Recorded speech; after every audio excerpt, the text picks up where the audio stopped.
किसाने हनी हमू बेचे कहनी तो लोग कहता व्यापारी लोग कहता लोग हम 1800 केलम हम 2000 केलम। ये चीज बड़ा हमारा लागल है कि भैया ठातना मेहनत 4 महीना हमनी के लगातार गेहूं में गेहूं के जोतवाओ ओकरा के बोवाओ ओकरा के पैदा करत तले भगवान के कहर भी हमनी किसान के ऊपर पड़ल है। जैसे कि वो सब देखबे कहीं कि 4 दिन 5 दिन पहला बा माने 4 दिन 5 दिन के 10 दिन पहला बा आनी पानी आई रहला कितना पत्थर पानी पड़ल है कितना लोग के गेहूं मतलब कि उसन पैदावारे नहीं के भइल। बहुत लोग किसान के गेहूं मरा गुल बा का भैया मरा गुल गेहूं ऊपर से व्यापारी लोग कहता लोग हम 1800 से केले 2000 केले हम तो किसान कहां कैसे जी सरकार कहां भी एकरा खातिर सरकार ने बिया जानकारी नहीं केनु जानकारी वो हर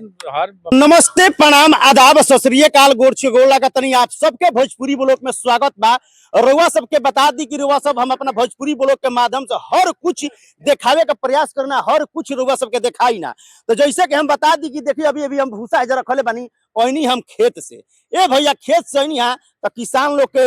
ये हालत देखो हम तो वो किसाने हनी लेकिन हालात किसान के देख के बड़ा दिल में हमारा दया आई है बड़ा दुख पहुंचल है कि देखी रउआ सब कुछ दिन पहले देखले हम कि आंधी पानी से पूरा गेहूं जोन बाटे कि मरागू रहल है बड़ा गेहूं कम निकलल है। और खास बात बा कि पूरा किसान के बिगहा गेहूं जरूर है वो किसान के दिल पे का बीतत होई। ओकरा बाद देखनी है हम जब भूसा या धरवनी है तो ये देखनी है कि या ब्रह्मपुर नगर पंचायत के वार्ड पार्षद या मौजूद रहनी है यहाँ के और रउआ सब आई वहाँ से परिचय हम रउआ सब करावत नहीं दूगो यहाँ किसान भी या मौजूद बनन ताई रउआ सब भोजपुरी ब्लॉक में जुड़ा रही। हाँ भैया और परिचय का है हमार सुशील कुमार सिंह बनी नगर पार्षद बनी 11 नंबर वार्ड से 11 नंबर वार्ड से। भैया बात ऐसन बाटे कि हम अनिया रउआ देखत नहीं पीछे भूसा गिरल बाटे तो गेहूं काल कटवनी है कटवैला के बाद भूसा बनवनी है भूसा बनवा के जब गिरवनी है तो लोग बहुत लोग किसान रहा बा हमहू रहनी हम बेचे खातिर फोन करत रहनी हेजा होइजा व्यापारी लोग के हम पूछनी जाके भाई कैसे गेहूं बाटे बहुत किसान बननी हो किसान बननी हो किसान बनन गेहूं बेचे खातिर तो व्यापारी लोग कहता लोग हम कोई व्यापारी कहता कि हम 1800 के ले कोई कहता कि हम 2000 के ले हम ये भैया बताई कि कैसे मतलब कि सरकारी कहाँ दिया और बताई रहुआ कि 2000 1800 के हमनी के गेहूं दे हम जा तो बताई कि कैसे हमनी के बेरा पार लगी हमनी के पेट चली किसान लोग बानो लोग हालत खराब टेकरा बारे में रुआ सब दू सब का कहल चाहतनी बताई। देखिए और किसान आगुन हमरी फिर है आई महाराज तो रवा व्यापारी के काहे देता नहीं रवा सरकार तो पहले ही से निकल ले बिया बहुत एक महीना पहले ही से निकल ले बिया सरकारी रेट एगो लगा देले बिया जेकरा भी बेचे कोई किसान के शायद पैक्स उसके माध्यम से कैसे या देव न तो शायद 2500 समथिंग के माने कितना रेट एगो निर्धारित कर ले बिया रोड के काहे के 2021 के सरकारी अगर किसान बानी तो मान ली भाई जे व्यापारी बा तो कम भाव तो लेबे न करी तो सरकार के दी सरकार के पैसा दी उतना माने टैक्स जहां बाटे तहां हो जाते किसान का माने रेट कितना सरकारी रेट कितना आइल गेहूं के हमरा कहता कि 2500 के समथिंग कुछ ऊपर माने बटुए। हां 2500 का समथिंग बाटे हां 2500 2500 ऐसे रेट हम जहां तक जानकारी बा हमरा उतना रेट बटुए तो ओकरा माध्यम से दी ओकर ओसर पैसा बेनिफिट मिली कहे 2021 के देव तो कहां से फायदा होई ना भैया फायदा नहीं के यही से तो मैंने इतना मतलब कि किसान के दुख देख के हमू एगो किसाने हनी हमू बेचे कहनी तो लोग कहता व्यापारी लोग कहता लोग हम 1800 केलम हम 2000 केलम। ये चीज बड़ा हमारा लागल है कि भैया ठातना मेहनत 4 महीना हमनी के लगातार गेहूं में गेहूं के जोतवाओ ओकरा के बोवाओ ओकरा के पैदा करत तले भगवान के कहर भी हमनी किसान के ऊपर पड़ल है। जैसे कि वो सब देखबे कहीं कि 4 दिन 5 दिन पहला बा माने 4 दिन 5 दिन के 10 दिन पहला बा आंधी पानी आई रहला कितना पत्थर पानी पड़ल है कितना लोग के गेहूं मतलब कि उसन पैदावारे नहीं के भइल। बहुत लोग किसान के गेहूं मरा गुल बा का भैया मरा गुल गेहूं ऊपर से व्यापारी लोग कहता लोग हम 1800 से केले 2000 केले हम तो किसान कहां कैसे जी सरकार कहां भी एकरा खातिर सरकार ने बिया जानकारी नहीं केनु जानकारी वो हर पंचायत में पैक्स के माध्यम से शायद धान चाउर गेहूं हर चीज लिया जो जानते नहीं तो ओकरा माध्यम से काहे नहीं के काहे के व्यापारी के पैरम परल बने कि इनका माध्यम से उनका माध्यम से देव जुटो के सरकार को देले बिया कि देले बिया तो ओकर फायदा उठाई सब सरकार में दोषी कहां बिया रवा ओकरा के पता करी ओकरा के दी नहीं के तो जहां पैक्स बटुआ को पता को रजिस्ट्रेशन होला शायद कुछ होला ऊपर समय पे बुझे पैसा नहीं देत का कहल चाहतन रुवा वो मान लो व्यापारी हम देता नहीं तो समय पे पैसा नहीं देत व्यापारी के माने वो रेट से देला के बाद व्यापारी समय पे पैसा नहीं दे पावत।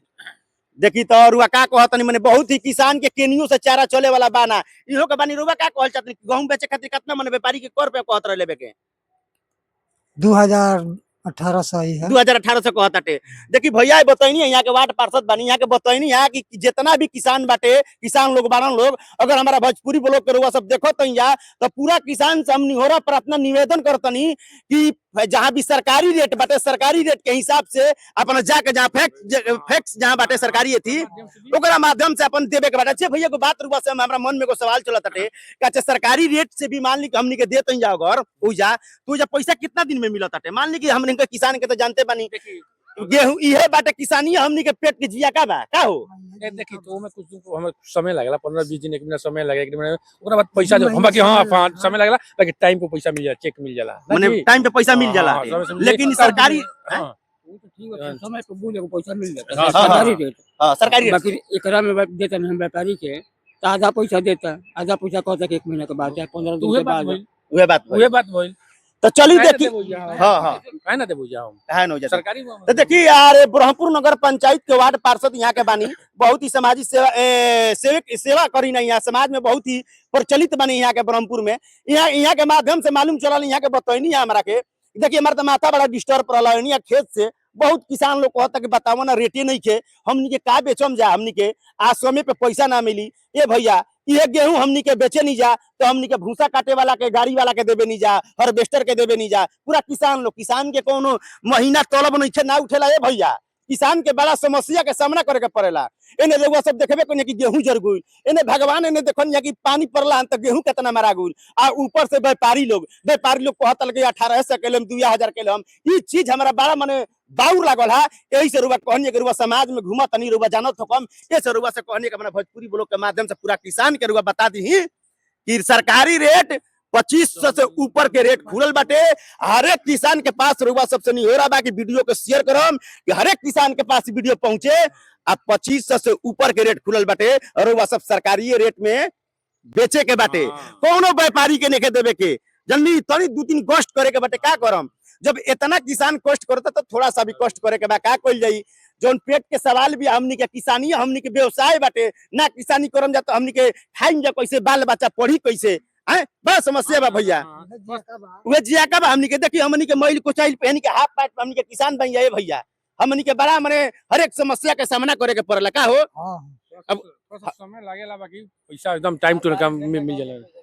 48 घंटे के अंदर पैसा मिल जाला।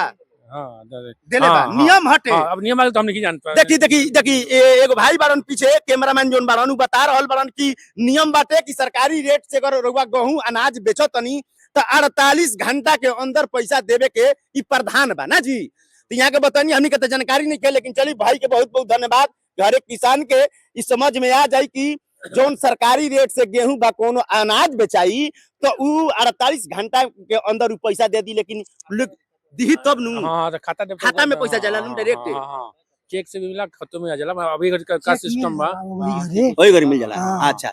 तो चलिए बहुत बहुत धन्यवाद भैया के कि भैया के माध्यम से हमनियों के जानकारी मिलल, बहुत लोग किसान के भी जानकारी मिलल। हमारा भोजपुरी ब्लॉग के माध्यम से जितना भी किसान लोग देखी सब कोई के जानकारी मिली कि 2500 से गेहूं के रेट, सरकारी रेट 2500 से ज्यादा के खुलल बाटे। और रउआ सब कोनो व्यापारी के माध्यम जा तनी सा कष्ट करे के बेतना हमनी के 4 महीना कष्ट करके पैदा करत जा गेहूं के, आ ऊपर से भगवान के कहर हमनी के सहत जा तो 10 दिन 15 दिन और कहे ना हमनी के समझा तो हमनी के अपन गेहूं अनाज बेचे के बाटे तो सरकारी रेट से ही बेचे के बाटे, पैक्स में ही जाके बेचे के बाटे। वीडियो के दबा कर वो सब शेयर करी आ कमेंट वो सब करम जरूर करम जा कि किसान जोन बा कि कितना समस्या के सामना करेला भैया। तो चलिए वीडियो के दबा के शेयर करी। जय हिंद, जय भारत, जय संविधान, जय हो किसान, जय हो जवान।